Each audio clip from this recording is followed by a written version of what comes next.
Hi guys, narito ika-47 na, kabanata ng pagbalik sa nakaraan ng makapangyarihang mandirigma at strategies. Tara at simulan na natin ang kwento. Habang nakatingin siya sa lawa sa kanyang isipan, masaya pala ako kapag kasama ko si Nia Lee. May napansin siya sa tubig. Kinuskos niya ang kanyang mga mata para makasigurado. Nakita niya ang ating bida sa refleksyon ng tubig habang nakangiti. Hindi ako nakatulog ng maayos kagabi. Ngayon ay naghahalusinate na ako. Pinapitik niya ang tubig. Habang nakatulala siya may nagsalita. Ano ang pinagsasabi mo sa iyong sarili? Napalingon siya at nagulat. Paglingon niya nakita niya ang ating bida. Ang laki ang kanyang mga mata. Bigla siyang napatayo. Bakit ka nandito? Pinadyak ng ating bida ang kanyang isang paa.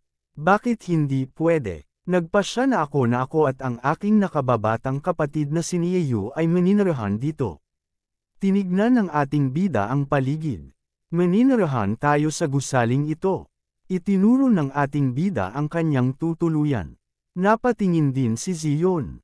Lumapit si Zion at napahawak sa braso ng ating bida. Nia Lee, may gusto ka bang mamatay? Papatayin ka ng aking ama.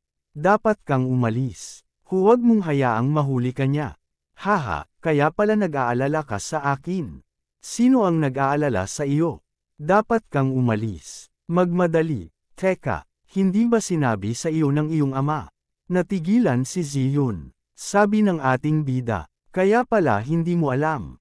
Tanong ni Zion. Alam ang ano? Pumayag siya. Ano? Ibibigay niya sa akin ang iyong kamay sa kasal. Ikakasal tayo bukas. Hindi pwede. Paano naman? Noong nakaraang araw ay nahuli ako ng iyong ama. Kinulong niya ako at tinanong. Kaya kailangan kong sabihin sa kanya ang nangyari sa ating kababalaghan haha. Nagalit ang iyong ama pero hindi niya pwedeng ipahayag ang balitang iyon. Kaya nagpasya siyang ibigay sa akin ang iyong kamay sa kasal. Pumadyak na naman si Zion. Ikaw, bakit ka ganyan? Medyo namumula at pasigan niyang sinabi. Kailan natin ginawa ang kababalaghan na iyan? Tiningnan siya ng ating bida. Talagang tumanggi ako noong una. Pero nakiusap ang iyong ama. Kaya napilitan akong pumayag. Napilitan.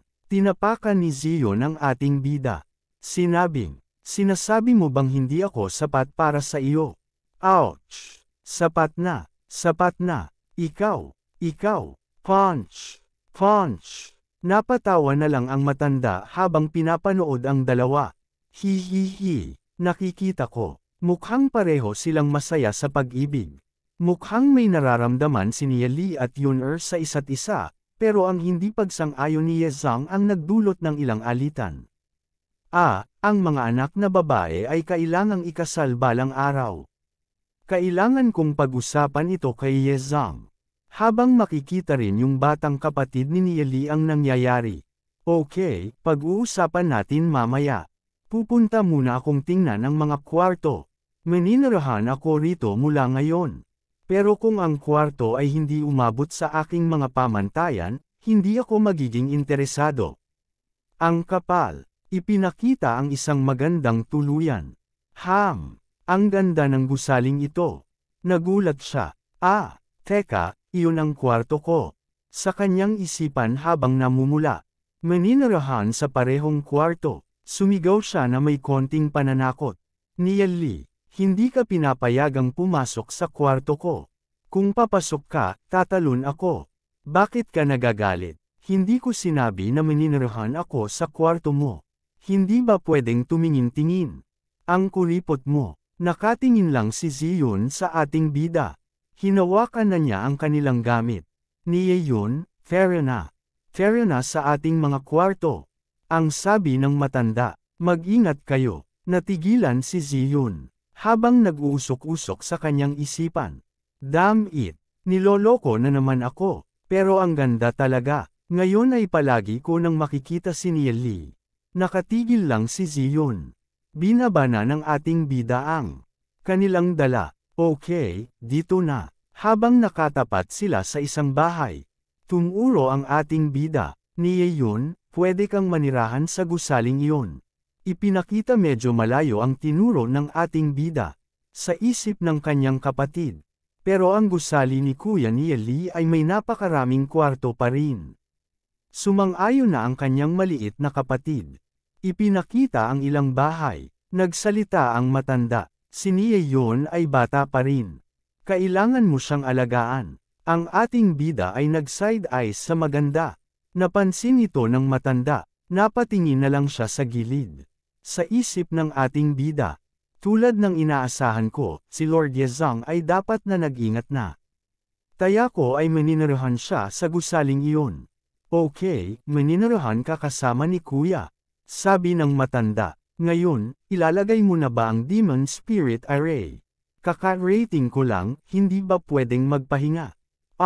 Pero ang mga Silver Demon Spirit Masters ay hindi mapapagod kahit na hindi sila matulog o magpahinga ng 7 araw. Ang paglalagay ng Demon Spirit Array ay napakahalaga. Napabuntong hininga ang ating bida. Hindi naman ganoon kaimportante sa akin. At least, hayaan mo muna akong ibaba ang aking bagahe. Pumunta ka muna at tipunin ang lahat ng materyales. Sabi ng ating bida. Una, ang Black Gold Demon Spirits. Sabi ng matanda. Nasa treasury ng Lord ang mga iyon. Sabi ng ating bida. Pagkatapos, 10 Black Gold Weapons. Sabi ng matanda. Iyon din. Sa isip ng ating bida. Ang treasury ng Lord ay may napakalawak na koleksyon ng mga kayamanan. Sige, simulan na nating ilagay ang array. Habang pumasok na ang kanyang kapatid sa bahay, meron kinukuha ang ating bida sa kanya damit. Itinaas niya ang isang scroll. Ito ay isang magaspang na balangkas ng mansyon ng Lord. Nagulat ang matanda. Hindi lang ito magaspang na balangkas. Masyadong detalyado at kumpleto ito. Huwag kang mag-alala. Nag-thumbs up ang ating bida. Ninunong Yeyan, iginuhit ito matapos kong hilingin sa kanya na suriin ang mansyon ng Lord. Kaya pala. Tama. Nagtanong ang matanda. Nasaan si Ninunong Yeyan? Sabi ng ating bida. Hiningi ko sa kanya na suriin ang mga paligid ng lungsod para hanapin ang lokasyon ng Dark Guild. Sagot ng matanda. Ganoon ba? Sabi ng matanda. Ang Dark Guild ay nagdudulot ng problema ng maraming taon. Hindi pa natin makita ang kanilang headquarters. Sa isip niya, ano ba ang ginawa ni Neely para mapagawa si Ninunong Yeyan ng gusto niya? Nang nasa heavenly border ako, napabuntong hininga ang matanda. May iba pa ba? Tumalon ang ating bida sa harapan ng matanda. Kailangan natin ito rito. At iyon doon. Ipinakitang ginagawa na ang foundation ng array. Habang patuloy na nagbibigay ng instruction ng ating bida. Kailangan itong ilagay dito. Kailangan natin ng pattern na ito rito. Maririnig ang huni ng owl.